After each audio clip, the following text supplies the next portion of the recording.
Theodore Henderson works with entrepreneurs, business owners, and corporate professionals to identify and improve their management and leadership abilities, which directly affects their bottom line. In addition to a long and successful corporate career, he is now a best-selling author, certified in the disciplines of career, leadership, and also cybersecurity. Please help me welcome the wisdom man, Theodore Henderson. Don't you just love a high energy, high impact day? I can remember one of my best days ever. Woke up before the alarm, hit it, didn't want it to ruin my vibe, right? Got in the shower, alternated between Hendrix and Phantom of the Opera. Smooth sailing all the way through the commute, no road rage, no kooks. Got into the office, ready to roll, gonna see some prospects later on. Energy shift. Something was wrong. Then I noticed there were only internal calls coming through. 2, 3, 4, 5 people would get up, go in to see what I thought were the supervisors, come out about 8, 9 minutes. Couldn't really tell because back in those days, the cubicles were about this high. And they called my buddy John across from me, they called him in. He came out. He had tears in his eyes. I had never ever seen a grown man cry in a business office. Ran over to him, John, what happened? He looked up and said, they fired me. What am I gonna do? I got a pregnant wife, 2 kids, a new mortgage. I moved here for this job. I was getting ready to consult him, then I got called in. I was gonna ask my boss, what happened with John? Then I saw Judy from HR, sitting on the left. That day they laid off 60% of the office, and I was one of them. Staggered home, bewildered, faced my wife and told her, honey, I got let go today. And the jaw just dropped. She looked at me, and I said, no. 60% of the office got let go, it's okay.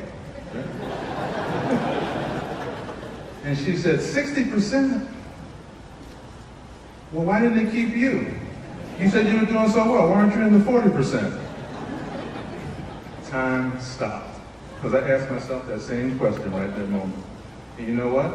I asked myself, was I doing the best that I could do? To be 100%. And the answer came back, no. So I made a commitment right then and there to be the best that I could be, to self-develop and self-invest. Called my friend the next morning. She said, you need a career coach? Wasn't really sure what that was, but I do some of that now. Got a new job, had a very successful sales career, sales management, even ran into John. He was doing well. And I took those skills and that commitment from that day and brought it to transition into this. Author, leadership coach, speaker. I think it was a pretty good day after all, don't you?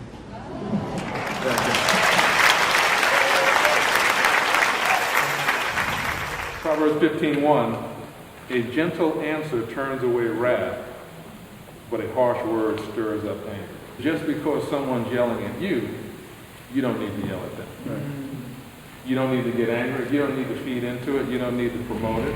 Hi, I'm Jack Canfield. I'm here in Maui with Theo here, and he's the author of The Wisdom Compass, a really great resource where he's taken the Proverbs from the Bible and updated them in terms of how you can apply them to your life today. He who oppresses the poor shows contempt for their maker, but whoever is kind to the needy honors God. Proverbs 14:31. Because you actually have to give assignments to people based upon their capabilities, both their known capabilities and then what you see in them that you may have to stretch them a little bit to improve. So delegating authority is a tricky business. You have to know yourself, you have to know the work, and you have to know the people that you're working with. My name is Marquessa Patway, and I'm a business reinvention expert and the founder of the National Center for Speaker Training. I'm here to tell you about somebody. If you need leadership and you're thinking, I don't know how to get my folks to do what I need them to do, I don't know how to get the results, the productivity, it's driving me crazy, there's one person that you should go to, and his name is Theodore Henderson. He is the bottom line leadership guy, and again, he works more so with entrepreneurs, and he goes into corporations and works with their teams as well. But I love to Ted, Theodore, I've known him for years, and I highly recommend him. And one of the things I really liked was about planning and goal setting. That's one of the hardest things to do, but that's the thing that we know that we need to do. I love the presentation today about leadership. The one thing that I took away, one of many things that I took away is being a leader, you have to earn it. It's not because you have the title that means that you will be a good leader. So, and also a great leader always starts from a great follower first. It's a great presentation with Theodore Henderson. I mean, he really just knocked out of the ballpark. He talked about leading by example, and I mean, that's one takeaway that I love that I'll definitely take back to my folks. I get tingles every time I see that clip, by the way. I didn't show it just to have a military symbol. I actually showed it because it's a great cinematic example of leadership. Now, how many of you here actually think that was leadership that we just saw? Okay. How many think it was not leadership? Okay, no brave souls. The answer is maybe it was leadership. The reason I say maybe is because if you know the story of Lieutenant Colonel Hal Moore, he actually is a legitimate hero. And he actually is a leader because he led his men during Vietnam, the Battle of Drang, 1965, pinned down for 4 days. And if you notice, his cavalry was the 7th Cavalry, General George Armstrong Custer, so not necessarily a good connection, but he did what he said he was going to do. He brought most of them home alive. 2 miles from him, another regiment completely wiped out. And the difference, we weren't there, but the difference had to be leadership amongst his counterpart and the individual soldiers. I showed this clip because not only was it heroic, but he's doing something here that we all can do. And that's why I like to use it. I love using cinematic clips to make points, and this one makes a point very well. So what is leadership then? A lot of hands went up. Who wants to be a brave soul and give me a definition? Yes? Taking responsibility. Taking responsibility, I like that. What's your name? Judy? All right, Judy. Judy gets one of my bands, Be the Change, Take the Lead. Yes, sir. Because he made everybody equal in that he didn't discriminate against anybody based on religion or color or anything like that. Sir, what's your name? Peter. Peter? Thank you. You get one too. If you want any more, you have to see Kathleen in the back. Let's say one more. Visionary, somebody has a clear vision. Absolutely, that's part of it. All of you on the right, those are the results of leadership. Now, I want to tell you something that you didn't notice. I've been making a mental note for 2 years in my presentations. When I ask a question, who answers first, a man or a woman? For 2 years, it has been a woman. Leadership. So thank you for taking the lead. All righty. I'm going to give you a definition. Get your pencils out. I'm going to give you a definition for leadership. Convoluted, but it actually will make sense by the time we're finished today. It is the facilitation of the crystallization of your desired results by the systematic organization of your talents.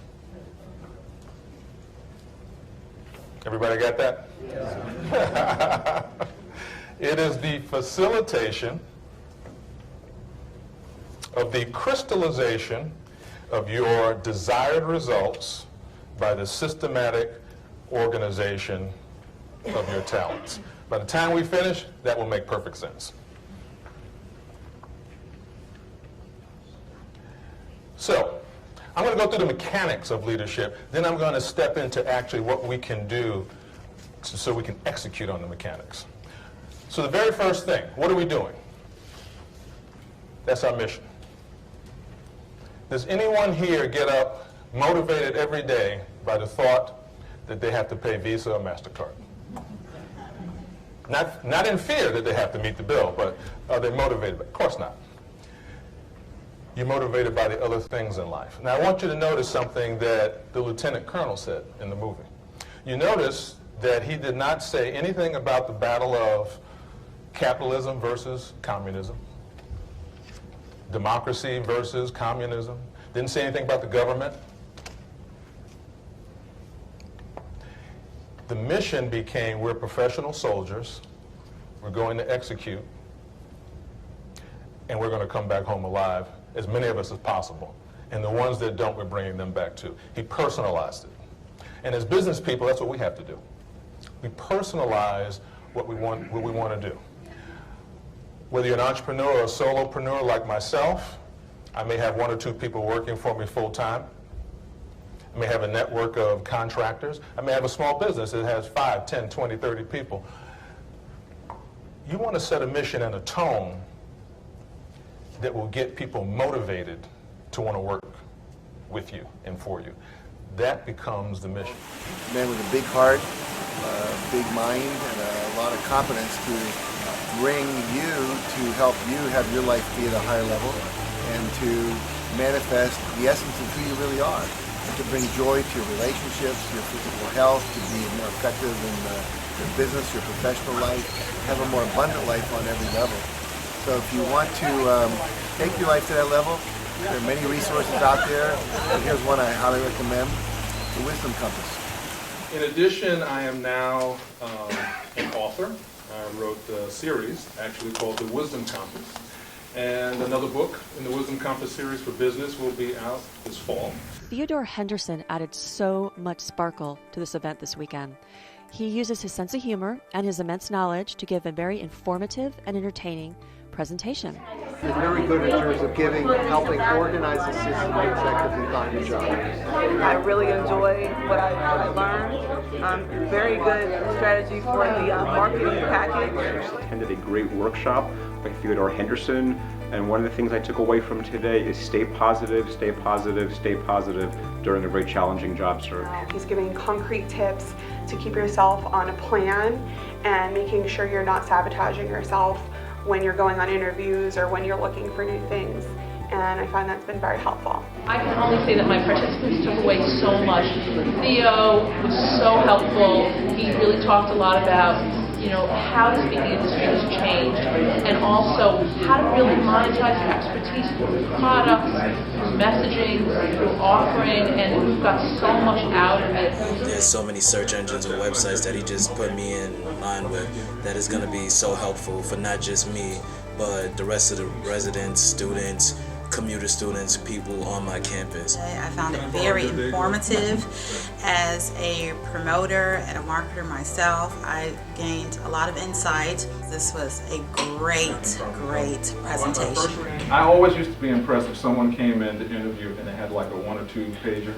Don't give away the keys to the kingdom, just write up how you would approach a job, no matter what the job is. Explain how you would benefit the company and the potential hiring manager.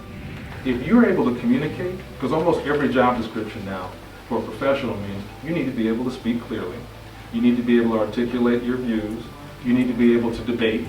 There are certain things that are under your control. The interviewing process is one of those things. Once you're in the room in front of someone, you should actually be in control of that process. All of the things that you need, all of the tools that you need to actually pinpoint people that you may want to talk to inside companies are there. You should never have to pay a nickel for a subscription to find out who you need to speak with to network into a company.